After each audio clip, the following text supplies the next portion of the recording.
आज नेताजी सुभाष चंद्र बोस जी की जयंती है, जिसे पूरा देश पराक्रम दिवस के रूप में मना रहा है। आजादी की लड़ाई में उनके योगदान को मैं यहाँ पर कुछ पंक्तियों में आपके सामने रखने की कोशिश कर रही हूँ। भारत माँ जब गुलामी की जंजीरों में जकड़ी थी, जंजीर तोड़ने की हर कोशिश नाकाम हो रही थी, तब कैसे चुप रह सकता था भारत का सच्चा सेनानी। तब कैसे चुप रह सकता था भारत का सच्चा सेनानी।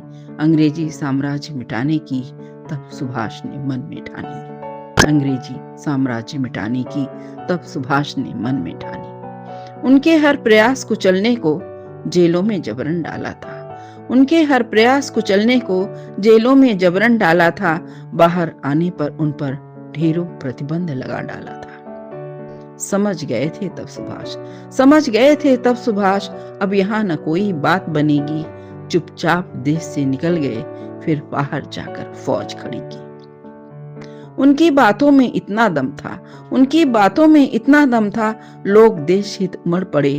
अपनी कुर्बानी देने को नेताजी संग मचल उठे। अपनी कुर्बानी देने को नेताजी संग मचल उठे। फिर दिए खून के हस्ताक्षर, फिर दिए खून के हस्ताक्षर, मरने की कस्में खा डाली। आजादी का बिगुल बजाकर गोरों की नींद उड़ा डाली। आजादी का बिगुल बजाकर गोरों की नींद उड़ा डाली। समझ गए अंग्रेज, समझ गए अंग्रेज, अब नहीं उनकी दाल गलेगी। बिना पूर्ण स्वराज लिए यह आंधी शांत न होगी। बिना पूर्ण स्वराज लिए यह आंधी शांत न होगी। जाग गया है देश, जाग गया है देश, उन्हें अब पीछे हटना होगा। आजादी की आंच में अब ना उन्हें झुलसना होगा। पर दुर्भाग्य रहा भारत का, पर दुर्भाग्य रहा भारत का, हम ऐसा हीरा खो बैठे। अकस्मात वायु दुर्घटना में हम नेताजी को खो बैठे। पर व्यर्थ नहीं गई कुर्बानी, पर व्यर्थ नहीं गई कुर्बानी।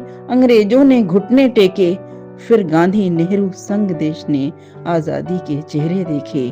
फिर गांधी नेहरू संग देश ने आजादी के चेहरे देखे। जय हिंद। धन्यवाद।